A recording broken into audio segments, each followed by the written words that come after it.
할렐루야. 다시 한 번 더 이 자리에 나오신 여러분 한 분 한 분을 진심으로 환영하고 또 축복합니다. 우리 가슴에 손을 얹고 이렇게 고백해 볼까요? 예수님께서 오셨습니다. 예수님께서 다시 오실 것입니다. 다시 오실 주님을 소망합니다.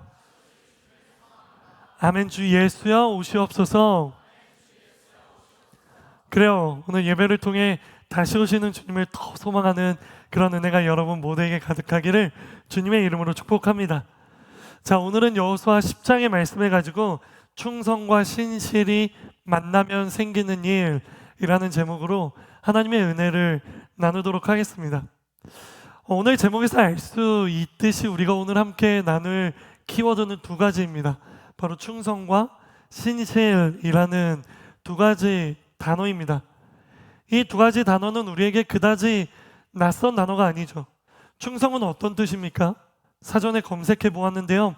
충성은 진정에서 우러나오는 정성이라는 의미를 가지고 있다고 사전에서 이야기해 주었어요. 그리고 신실은 어떤 의미입니까? 기억하십시오. 신실은 흔들리지 않는 견고함 혹은 변치 않는 확고함이라는 의미를 가지고 있는 것이에요. 충성, 신실. 우리가 교회를 다니면서 너무나도 많이 듣는 단어들이고 충성과 신실을 놓고 우리가 너무나도 많이 기도하고 있는 부분들입니다. 그래요. 진짜 쉽게 말하면요. 충성은 마음속 깊은 곳에서부터 우러나와 우리가 할 수 있는 최선을 다해 몰두하는 것이 충성이고요.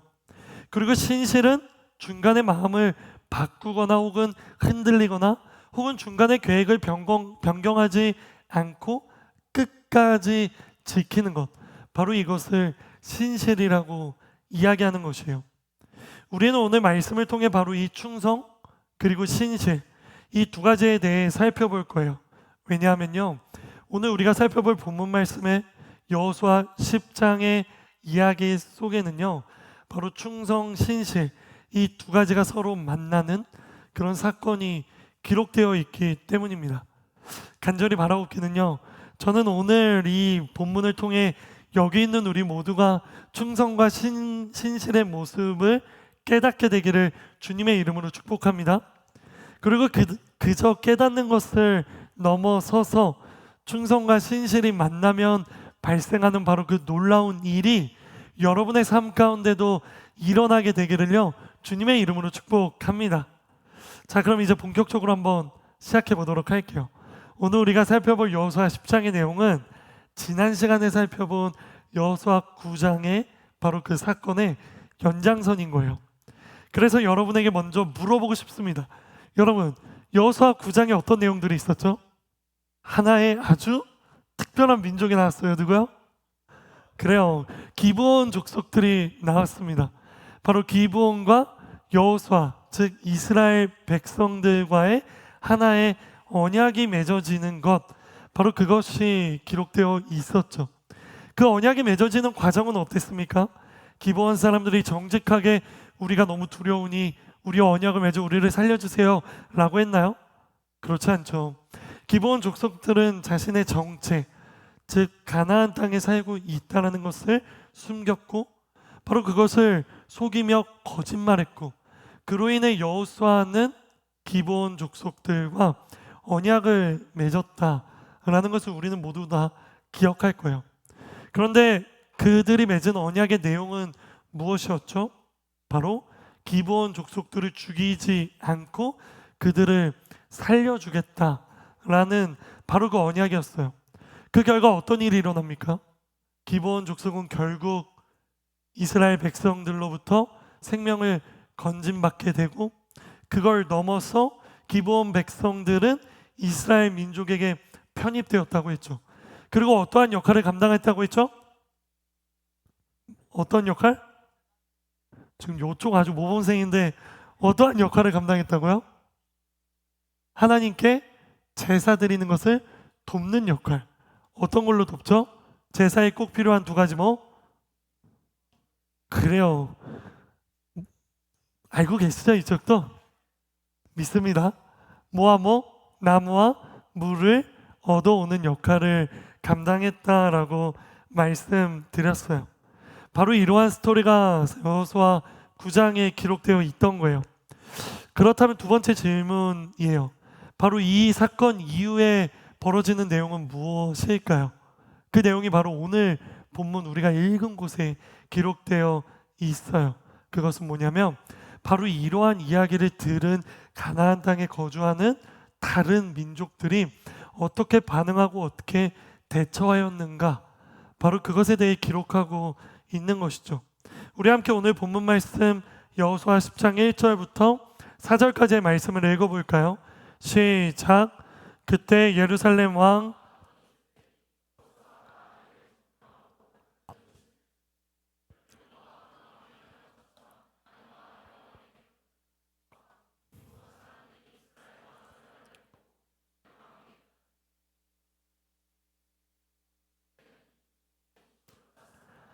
기본은 왕의 성 가운데 하나처럼 큰 성이어서 아이보다 컸으며 그 성의 사람들은 다 강했기 때문입니다. 그리하여 예루살렘 왕 아도니세덱은 헤브론 왕 호함과 야르뭇 왕 비람과 라기스 왕 야비아와 에글론 왕 드빌에게 사람을 보내 말했습니다. 기본이 여호수아와 이스라엘 백성들과 조약을 맺었다고 하니 내게로 올라와서 나를 도와 기본을 칩시다. 아멘. 그래요. 바로 이 1절부터 4장까지 기록된 내용은요, 예루살렘 왕 아도니 세덱은 기브온과 이스라엘 백성들을 홀로 맞서기 어렵다라고 판단이 되어져서요, 다른 민족들에게 이야기를 하는 거예요. 그러면서 동맹을 맺자고 한 겁니다. 동맹국이 누구입니까? 바로 3절의 내용에 기록되어 있죠. 헤브론 왕 호함, 아르뭇 왕 비람, 라기스 왕 야비아, 그리고 에글론 왕 드빌, 이 네 민족과 동맹을 맺은 거예요. 그리고 그들에게 이렇게 이야기합니다. 방금 읽은 본문 4절에 기록되어 있어요. 이스라엘 백성들과 조약을 맺은 저 배신자 기브온 백성을 칩시다 라고 이야기하는 겁니다. 그래요. 그들의 첫 번째 목표는요, 바로 그들의 입장에서 배신자와 같은 누구? 기브온이었던 거예요. 그리고 동맹을 맺은 다른 5 민족들과 일제히 기브온을 향해 달려갑니다. 그리고 기브온을 공격하기 시작하는 거예요. 사실 기브온 민족들도요, 성경에 나와 있듯이 그리 약한 민족이 아니었어요. 제가 지난 시간에 말씀드렸죠. 기브온도 4개의 민족이 4개의 도시가 섞여 있는 그런 민족이라고요. 그렇기 때문에 그들은 크기도 컸고 전력도 강했습니다. 하지만 5개의 민족이 섞여서 함께 동맹을 맺은 바로 그 공격에는요, 기브온조차도 막아내기 힘들었던 거예요. 그래서 어쩔 도리가 없었습니다. 그래서 기브온은요, 어쩔 수 없이 이스라엘 민족들에게 도움을 청하는 거예요. 제가 읽어볼게요. 6절입니다. 기브온이 이스라엘 백성들에게 도움을 요청하는 이야기입니다. 기브온 사람들은 길가의 진영에 있는 여호수아에게 사람을 보내 말하기를 주의 종들을 그냥 버려두지 마시고 급히 우리에게 올라와 구원하고 도와주십시오. 산지에 거하는 아모리 사람의 모든 왕들이 우리를 치기 위해 모여 있습니다 라고 이야기하는 겁니다. 기브온은 망설임 없이요, 여호수아에게 사람을 보냅니다. 그리고 도와달라고, 살려달라고, 우리를 위해 함께 싸워달라고 기브온은 이야기하는 거예요. 그렇다면 과연 이러한 기브온 민족들의 도움 요청에 여호수아는 어떻게 응답했을까요? 이어지는 7절의 말씀 읽어볼게요. 시작.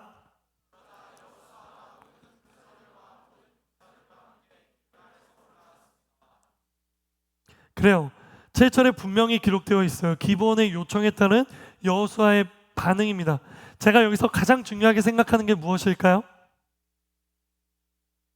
맞아요. 바로 이 7절 가장 앞에 기록되어 있는 그러자라는 접속사예요. 이제 저를 좀 아시는군요. 좋습니다. 7절 가장 앞에 있는 그러자라는 접속사, 바로 이 접속사가 저는 중요하다고 생각해요. 왜냐하면요, 기본이 여호수아를 향해 도와달라고 했고, 그러자 여호수아는 모든 군사들과 모든 용사들과 함께 길갈에서 올라갔다라고 기록하고 있기 때문이에요. 사랑하는 허브 공동체 여러분, 여기서 묻고 싶어요. 여호수아는 기브온의 요청에 즉각적으로 반응했죠. 이러한 여호수아의 모습을 보며 혹시 지난주 여호수아의 모습이 떠오르시나요? 기브온 백성들이 동맹을 맺자고 했을 때 여호수아가 무엇을 하지 않았죠? 기도를 하지 않았죠. 기도를 하지 않고 그들과 언약을 맺었죠. 바로 그 내용이 떠오르면서 여러분 머릿속에 문득 이런 생각이 드신 분들이 계실 것 같아요. 아, 여호수아 또 기도 안 하고 결정하네 라는 생각이 드실 수도 있을 것 같아요. 왜냐하면요, 오늘 본문 말씀에 여호수아가 그 어디에도 기도했다라는 표현이 또 적혀있지 않기 때문이에요. 그렇기 때문에 우리는 이러한 여호수아의 모습을 보며 여호수아에 대한 그 행동이 자칫 잘못하면 또 다른 비판의 또 하나로 여러분에게 다가올 수 있겠다라는 생각이 들었어요. 하지만 여러분, 저는 이 부분에서 정말 여러분에게 던지고 싶은 질문 한 가지가 있습니다. 그게 뭐냐면, 그렇다면 과연 우리는 어디까지 하나님 앞에 기도하고 결정해야 할까라는 거예요. 모든 행동을 하기 이전에 우리는 하나님 앞에 기도를 해야 하나? 지난 시간에 우리는 분명히 배웠는데 여호수아가 중요한 결정을 앞두고 하나님 앞에 기도하지 않고 내린 그 섣부른 결정이 어떠한 결과를 갖고 왔는지에 대해서 우리는 살펴보았기 때문에, 그래, 결정을 내리기 전에는 기도해야지 라는 마음을 모두가 다 가지고 있을 거예요. 그런 여러분에게 물어보는 거예요. 여러분, 어떤 결정까지 하나님 앞에 기도해야 합니까?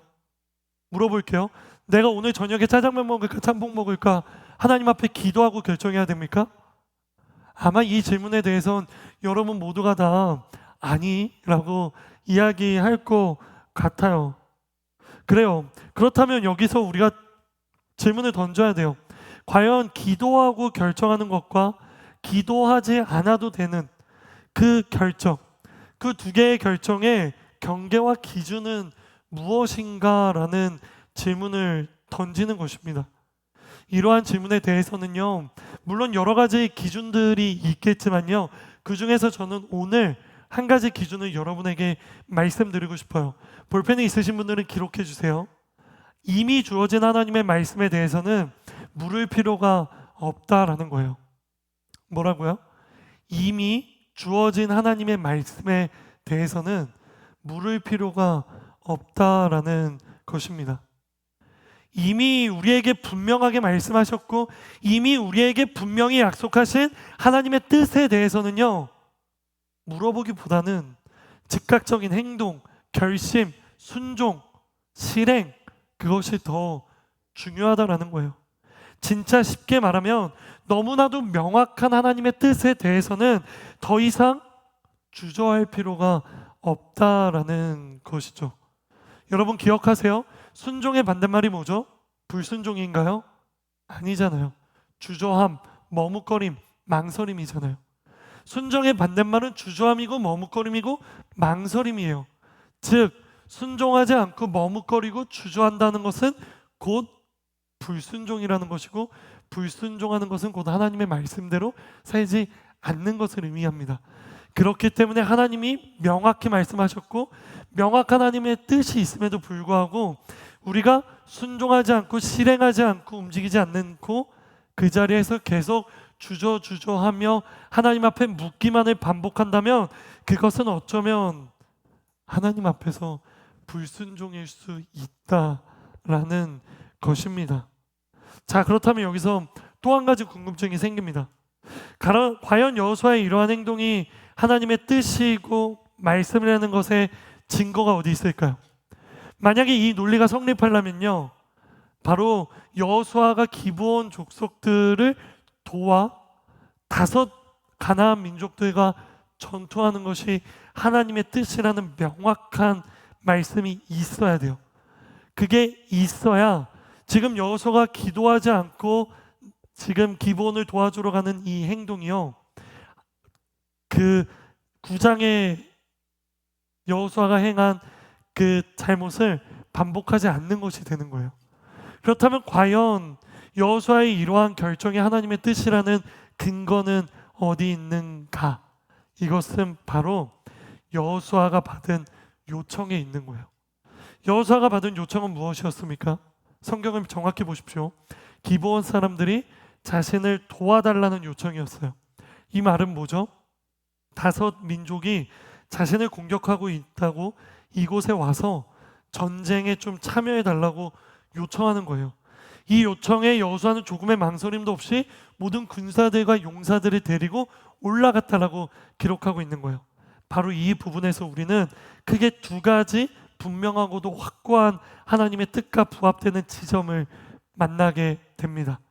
그 첫 번째가 바로 어떤 언약이라도 하나님 앞에서라면 끝까지 최선을 다해 지켜야 한다라는 하나님의 뜻이에요. 기브온과 맺은 언약을 기억하며 그들을 도와주어야 한다라는 것이죠. 여호수아는 기브온을 단순히 죽이지 않겠다라는 약속을 했죠. 그러면 목사님, 내가 죽이지 않겠다는 약속을 했지 죽어가는, 공격받고 있는 기브온을 도와주겠다는 약속은 안 한 거잖아요. 그러면 명확한 뜻이라고 말하기는 조금 어렵지 않나요? 라고 생각할 수도 있을 것 같아요. 하지만 그렇지 않아요. 이건 하나님의 명확한 뜻이에요. 왜냐하면요, 기브온은 단순히 죽임받지 않는 민족으로 끝난 게 아니라 기브온은 이스라엘 백성 안으로 편입되었기 때문이에요. 그리고 그 기브온은요, 이스라엘 속에서 이방인이지만 하나의 지파보다는 못한 하나의 그룹처럼 이스라엘 백성들에게 받아들여졌어요. 특히 누구에게? 제사를 담당하는 어느 지파? 레위 지파에게는 그들의 동역자로 여김받아졌다라는 것이에요. 그렇기 때문에 추후에 기브온 백성들이 하나의 성읍, 바로 레위 지파가 분배받은 그 땅 가운데 하나의 성읍을 받게 되고, 그 성읍에 기브온 사람들이 제단을 쌓았다고 했잖아요. 그리고 그 제단에서 어떤 일이 일어난다고요? 솔로몬이 1,000번제를 거기서 드렸다고 말씀드렸잖아요. 그렇기 때문에 땅 분배도 같이 받고 그 가운데 하나의 성읍까지도 받은 기브온 지파는 그저 이방인이라고 할 수 없는 거예요. 이스라엘 백성 안으로 편입됐고 그들의 동역자로 인정받았다라는 것을 기억해야 합니다. 바로 여기서 우리는 하나의 이스라엘 문화를 떠올려야 돼요. 그 문화가 뭐냐면 바로 나그네라도 핍박하지 말고 환대를 베풀어야 한다는 환대 문화입니다. 사랑하는 여러분, 기억하십니까? 출애굽기에 기록되어 있죠. 너희는 이방 나그네를 압제하지 말라. 너희도 이방 땅, 어디? 애굽 땅에서 나그네였음이라. 이것이 바로 이스라엘 백성들을 향한 하나님의 명령이고 율법이었고 말씀이었어요. 그들에게는요, 이름도 알지 못하고 고향도 알지 못하는 나그네가 그들의 집에 온다고 할지라도 그들은 자신의 방을 내어주고 먹을 것을 내어주고 최선을 다해 환대해주는 문화가 있었어요. 왜냐하면 그렇게 하지 않으면 그게 하나님 앞에서 죄라고 생각했기 때문이에요. 하물며 이름도 모르고 고향도 모르는 사람들까지도 환대하는데, 우리의 동역자인 우리 이스라엘 백성 안으로 편입되고 하나님께 드리는 제사를 돕는 기브온 민족들이 그저 공격받고 죽어가는 것을 보고 있는 것은요, 이스라엘 백성들에게는 하나님 보시기에 죄와도 같았다라는 거예요. 그렇기 때문에 이 모든 것들을 종합해 보면 여호수아가 기브온 족속들을 돕는 것은 첫 번째 언약적인 차원에서도 마땅한 일이고, 두 번째 환대의 문화라는 측면에서도 마땅한 것입니다. 그렇기 때문에 기브온 민족들은요, 그들을 그냥 죽게 내버려둘 수 없었던 거예요. 이게 바로 하나님의 명확한 뜻, 그들을 도와주는 게 하나님의 명확한 뜻이라는 첫 번째 근거입니다. 다음 두 번째 이유는요, 그 가나안 민족들을 모두 멸하라. 그들과 전쟁을 벌이고 전투를 벌여서 그 땅에 사는, 가나안 땅에 사는 모든 민족들을 너희 손에 넘겨줄 것이다라는 하나님의 약속도 있었기 때문입니다. 즉, 지금 기브온을 공격하는 이 다섯 가나안 민족들은 결국에는 여호수아가 이스라엘 백성들이 치러야 하는 전투인 것이고 멸해야 하는 대상이었다라는 거예요. 그렇기 때문에 이 두 가지 이유만 보더라도요, 여호수아가 이런 결정을 내린 것은 명확한 하나님의 뜻이고 명확한 하나님의 원리 질서대로 행하는 행동이라는 것입니다. 그러므로 이러한 여호수아의 모습을 보며 또 기도하지 않고 결정했네라는 생각은요, 잘못된 생각일 수 있다라는 거예요. 그렇기 때문에 우리는 이런 여호수아를 보며 비판하기보다는 분명하고도 명확한 하나님의 뜻에 즉각적으로 결심하고 행동한 여호수아의 모습을 우리는 발견해야 하는 것입니다. 그렇게 여호수아는요, 주저함 없이 길갈에서 기브온으로 올라갔어요. 그리고 여기서 또 하나 중요한 한 가지가 있습니다. 우리 함께 9절의 말씀을 읽어볼까요? 시작.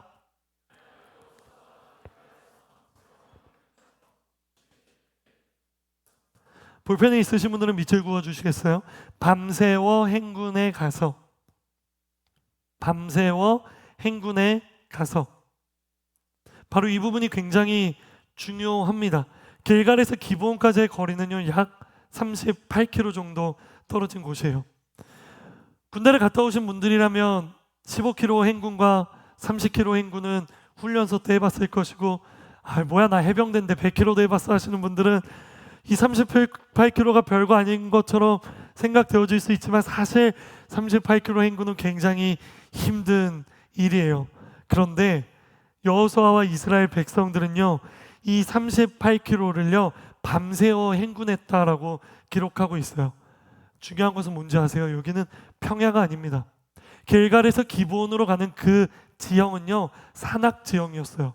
게다가 길갈은 아래에 있고 기브온은 위쪽에 있었기 때문에 아래에서 위로 올라가야 하는 산악 행군이었던 것이에요. 바로 이 어렵고 먼 길을요, 여호수아는 그의 군사들과 밤새워 행군했다라고 기록하고 있는 거예요. 사랑하는 허브 공동체 여러분, 바로 이 부분에서요 우리는 두 번째 영적인 메시지를 발견하게 됩니다. 기억해 주시겠어요? 정도껏 적당히 반응하는 모습을 보고 충성이라 부를 수 없다라는 거예요. 뭐라고요? 정도껏 적당히 행동하는 모습을 보며 충성이라고 말할 수 없다라는 거예요. 여호수아는 이미 주어진 하나님의 말씀에 대한 순종, 그 순종의 모습 속에서 정말 최선을 다해 순종하고 있다라는 것을 우리는 이 9절 말씀을 통해 발견할 수 있는 거예요. 하나님의 뜻과 부합하다라는 것을 여호수아는 금방 분별했고, 그 뜻에 부합하니 더 이상 망설이거나 지체할 것 없이 결심하고 행동했고, 그 결심하고 행동하는 그 과정 또한 여호수아가 할 수 있는 최선으로 나아갔다라는 거예요. 이게 얼마나 멋지고 훌륭한 충성의 모습입니까? 이러한 여호수아의 열심과 최선의 노력이 바로 진정한 충성의 모습이라고 할 수 있는 것이에요. 자, 그렇다면 이러한 여호수아의 모습을 기억하면서요, 이제 우리의 모습을 돌아봅시다. 사랑하는 여러분, 여러분의 모습은 어떻습니까? 아니요, 저를 포함한 우리의 모습은 어떻습니까? 일단 우리의 삶 속에서 하나님이 우리에게 말씀하신 하나님의 뜻과 명령에 우리는 어떻게 반응하고 있습니까? 이러한 질문에 대해 대답하기 전에 한 가지 질문을 먼저 던져야죠. 하나님께서 우리에게 말씀하시는 하나님의 뜻과 명령은 무엇인가? 그걸 알고 있습니까? 그걸 알고 있는 분들, 그럼 묻습니다. 알고 있는 그 뜻을 위해 얼마나 충성하고 있습니까? 알지 못하는 분들에게 또 질문합니다. 왜 알지 못하고 있습니까? 알려고 하나님 앞에 나아가지 않기 때문 아닙니까? 하나님이 우리에게 말씀하시지 않기 때문에 모르는 게 아니라 우리에게 말씀하시는 하나님의 말씀에 귀 기울이지 않기 때문에 모르는 것은 아닙니까? 얼마나 우리는 하나님 앞에 충성할 준비가 되어 있고 충성하고 있느냐라는 이 질문에 여러분의 솔직한 대답은 무엇이냐는 물음이에요. 사랑하는 여러분, 먼저 여러분에게 물어볼게요. 하나님께서 우리에게 요구하시는 것은 무엇입니까? 하나님께서 우리에게 요구하시는 것, 물론 사람마다요 다양한 것들이 있겠지만 그 모든 것들이 하나로 압축된다면 하나의 명령으로 압축될 수 있어요.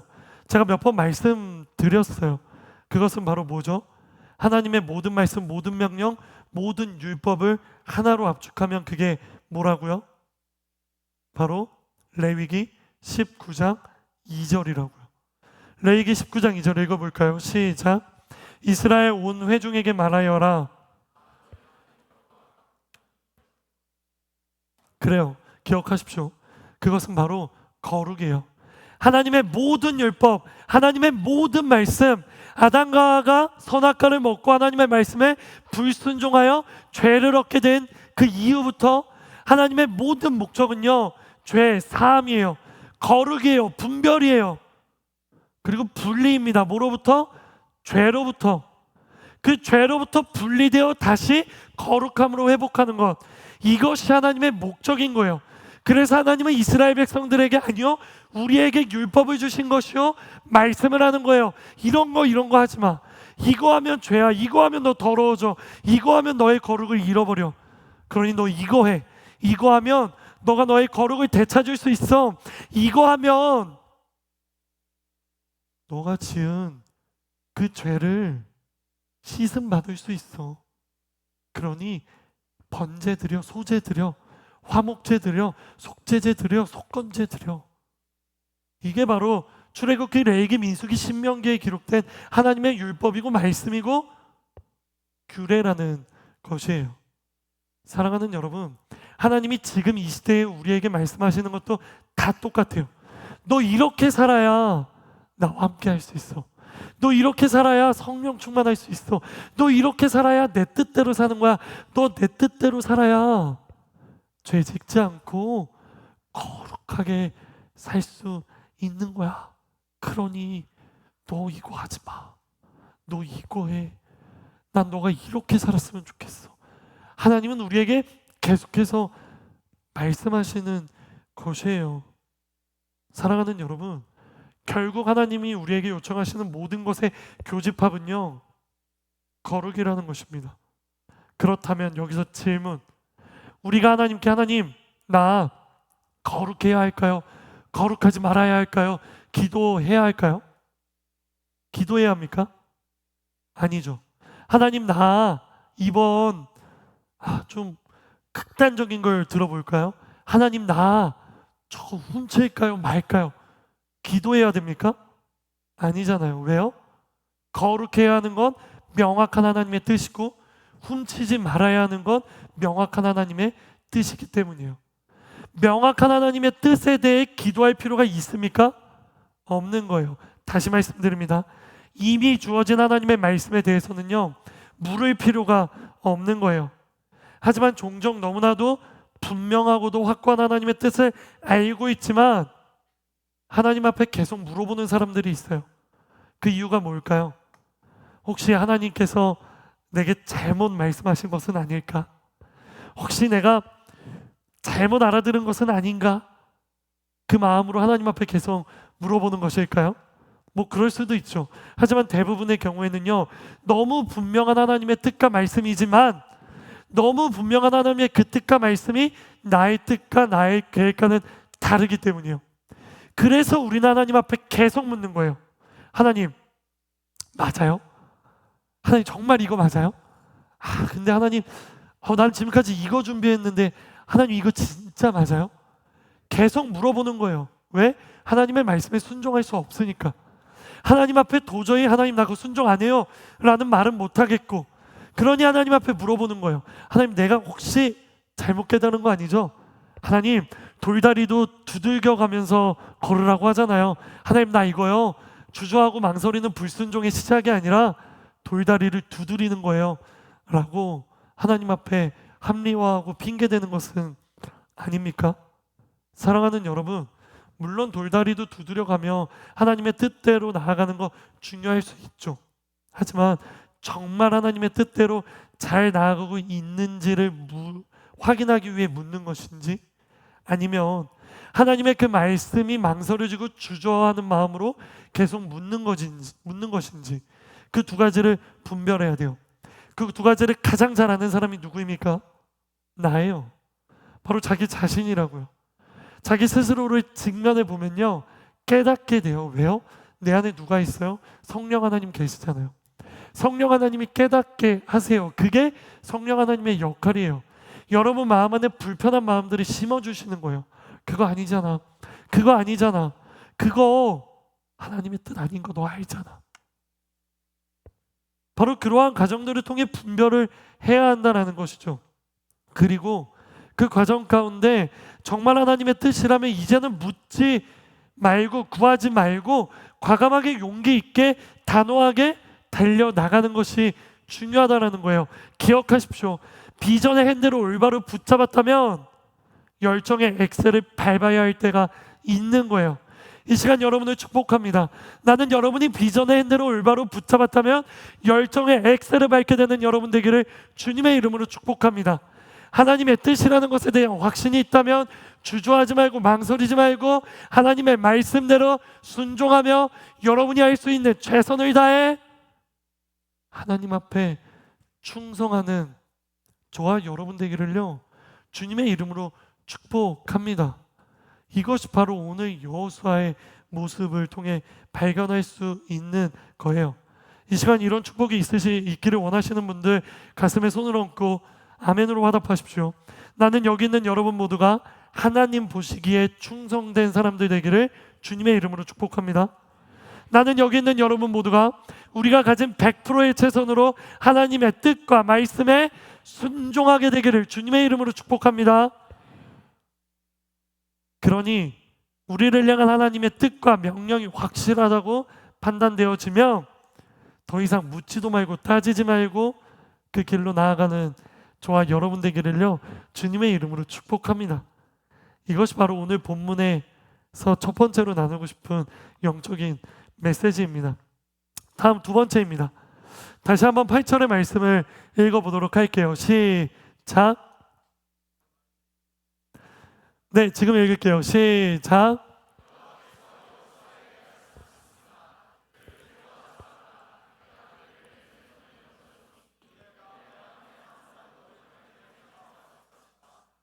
아멘.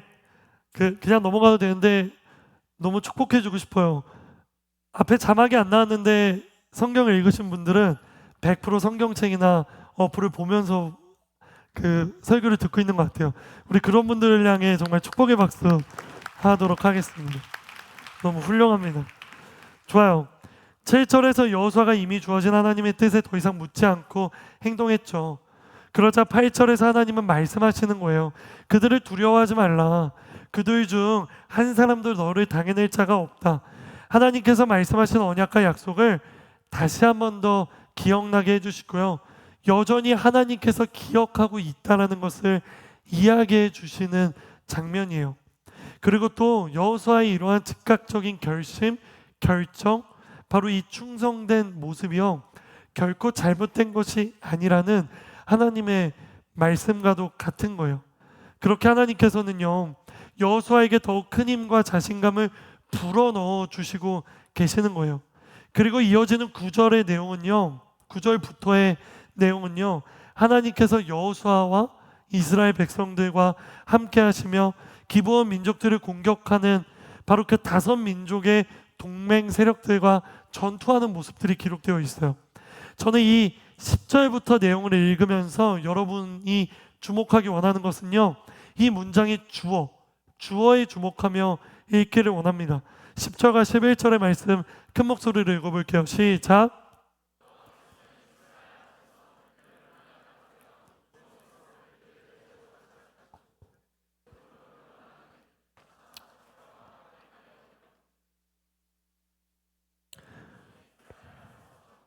벳호론으로 내려가고 있을 때 여호와께서 거기서 아세가에 이르기까지 죽은 사람이 이스라엘 군사들의 칼에 죽은 사람보다 더 많았습니다. 아멘. 자, 주어가 누구입니까? 여호수아입니까? 이스라엘 백성들입니까? 주어는 명확하게 여호와께서 주어는 바로 여호와 하나님이라는 것을 발견할 수 있어요. 즉 전쟁의 주어는 이 모든 전투의 주어는 하나님이라는 것을 발견할 수 있어요. 기브온을 공격하는 5 족속의 연합군과의 전투는 철저하게 하나님께서 싸우시고 하나님께서 이기시는 장면으로 기록하고 있다라는 것이에요. 이것이 바로 하나님께서 모세 때부터 하셨던 약속, 아니요, 이미 승리한 여리고성 전투에서 그리고 아이성 전투에서 직접 보여주셨던 모습과요 동일한 모습인 거죠. 바로 여기서 우리는 또 하나의 영적인 메시지를 발견하게 됩니다. 그것은 바로 하나님께서는 하나님께서 하신 약속을 절대 잊지 않으시고 그 약속의 성취를 반드시 이루시는 분이라는 바로 이 말. 이걸 줄여서 두 글자로 뭐라 그러죠? 그래요, 신실. 더 쉽게 말하면 흔들리지 않고 견고하신 분이라는 거, 변치 않고 확고하신 분이라는 거, 바로 하나님이 신실하신 분이라는 것에 대한 내용이 바로 여기서 등장한다라는 것입니다. 그렇게 신실하신 하나님께서는요 충성하는 여호수아와 함께 했습니다. 다시요, 신실하신 하나님께서는요 충성하는 여호수아와 함께 하시는 것이에요. 그렇다면 이제 진짜 마지막 결말을 살펴봐야죠. 충성하는 한 사람과 신실하신 하나님이 만났을 때 어떤 일이 일어나는가? 마지막으로 13절과 14절의 말씀 함께 읽겠습니다. 마지막이니까 우리 큰 목소리로 읽어볼까요? 시작.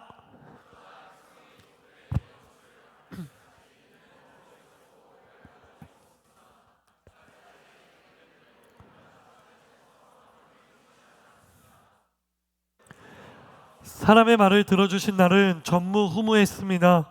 여호와께서 이스라엘 편에서 싸우셨기 때문입니다. 아멘. 그래요, 그 결말은 무엇입니까? 기적적인 일들이 일어나는 거예요.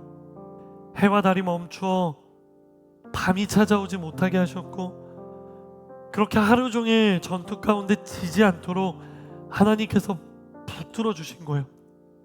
누군가는 이야기합니다. 해와 달이 멈췄다라는 건 비유적인 표현이라고, 시적인 표현이라고. 전 그렇게 생각하지 않습니다. 하나님은 실제로 해와 달을 멈추셨어요. 어떻게 하나님이 그 일을 행할 수 있습니까?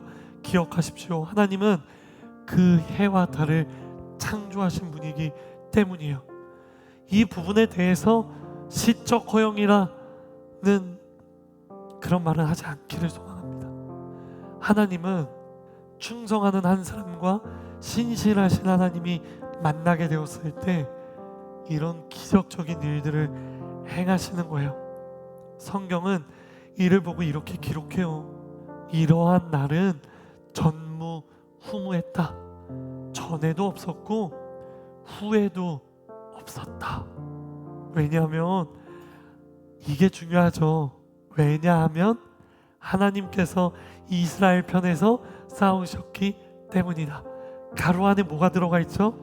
왜냐하면 신실하신 가로 들어있죠. 하나님께서는 가로 충성하는 이스라엘과 함께 하셨기 때문이다. 그래요, 사랑하는 허브 공동체 여러분, 기억하세요. 오늘 본문을 통해 발견할 수 있는 마지막 영적인 메시지는 충성된 한 사람과 신실한 하나님이 만나면, 즉 한 사람의 100%의 열심과 하나님의 100%의 일하심이 합쳐지면 우리가 감히 생각할 수 없었던, 기대도 할 수 없었던 또 다른 100% 이상의 결과가 나온다라는 것이에요.